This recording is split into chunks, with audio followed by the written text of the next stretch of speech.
Google will win the AI arms race. This is according to a new study published by Deepwater Asset Management today. The company tested ChatGPT, Gemini, Grok, and Claude with the same 40 questions to determine who would give the most accurate answers. Joining us now with more, Gene Munster, Deepwater Asset Management Managing Partner. I just want to read one quote because it's exactly what I thought.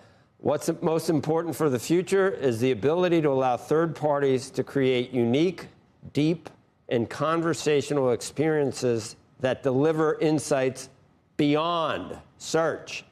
That doesn't exist today. And that's what I've seen. It's like, thank you, but I could have Googled this and put it all together, Googled it a couple of different places, gone to the sources, stuck them together, hodgepodge, and you're giving me no insight, no analysis, you're not distilling anything. Are any of them any good at this point, Gene? They're not impressive to me at this point.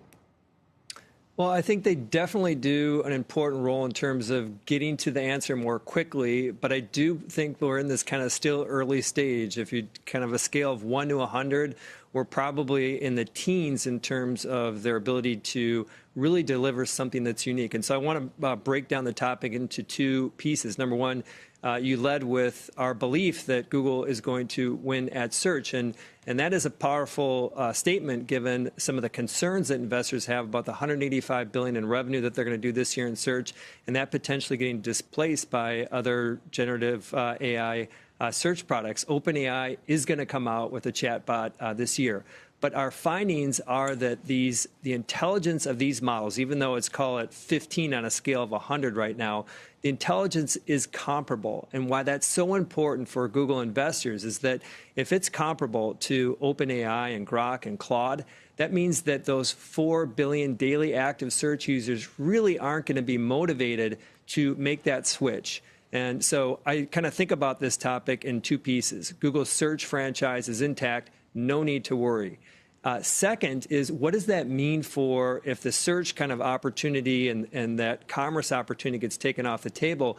What does it mean for the other models? And ultimately, as you said, is that AI chatbots still need to make a leap forward from what they're doing today, giving simple answers to really to the point where you're getting that, as you described it, this kind of deep conversation. And why is a deep conversation important is because the true unlock with chatbots is going to be getting to an insight that you wouldn't get from a single answer. And so I think that chapter one going well for Google and will continue because it's smart, comparable to the others. Chapter two is still wide open for these generative bots to add much more value than we're getting today. So I was wondering how you could make a determination of who is going to win when we don't know who's going to be able to get to that next step that you just mentioned. But you think because they're already entrenched with all the search users that two different even if they're comparable to the others because of their existing position, that makes them the eventual winner. Is that how you're thinking of it? We're thinking about there's two pieces to the topic. You know, on the search side, that's correct. Is that since Gemini is comparable by our scoring, it's within 4%. All of the models are basically comparable intelligence.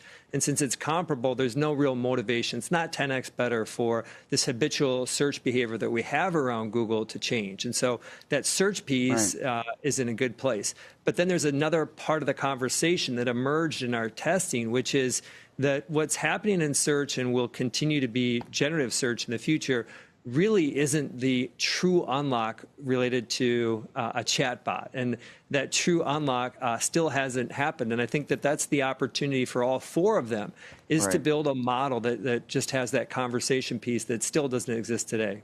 Gene, but can you just break it down for other functionality, or did you not look at other functionality?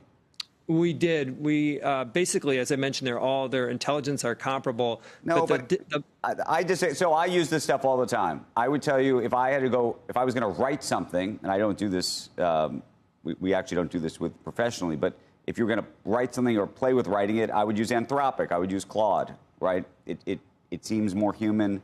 The sort of wordsmithing of it all seems a little bit more, there's sort of something, it feels something.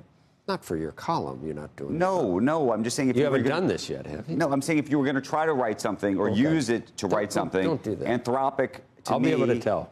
I would probably use Anthropic or maybe ChatGPT. I would actually, Gemini would be the third on my list.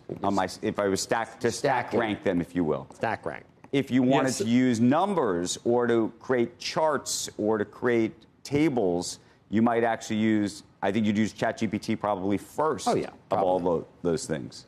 Probably. So we did look at that in terms of what they're good at. And so, as I mentioned, their broader intelligence is similar, but like you said, each model does better. For example, Google does best at commerce. And then in the category, we had a category of future projections, and that tended to be GPT, and Grok did well with that. Claude, as you said, does well with more of the kind of those writing types of features. And so each model does have a strength. Grok is the only one with what we describe as a true personality. It doesn't give the bullet point responses. It's not scientific.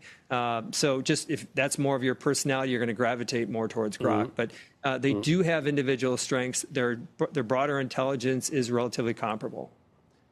Okay. Well, I just want to know, when, and really if it makes that next leap, because so the chips are fast. They're really fast. But when does it make that, to sentience of some kind or to insight? I mean, we're all going to hear there's going to be a sound all of a sudden when we get, because that's going to be not a singularity necessarily. That's going to be a whole new thing that well, how long? Ever? Well, and we got to go. How long is that going to take to get there? The way we think about it is it's going to come. It's probably by the end of the decade. Don't use Elon as a good benchmark in terms of timing. He says that we're like within a year or two, so it's probably 5-6 years. But it's going to happen. And Joe, to your point too, everything we're talking is generative. When you get to general intelligence, it's a step function. It's a step function improvement. It's quantum. On what you can That'd be quantum. And we sort of rushed it because, AI has been around. I mean, computer-aided design, and that was all sort of people said that Waze was an AI program. And until you get to that next thing where, and I haven't seen it yet, I read this, it's like, oh, great. It's not there. You Googled a bunch of crap and you stuck it all together. That's not that impressive.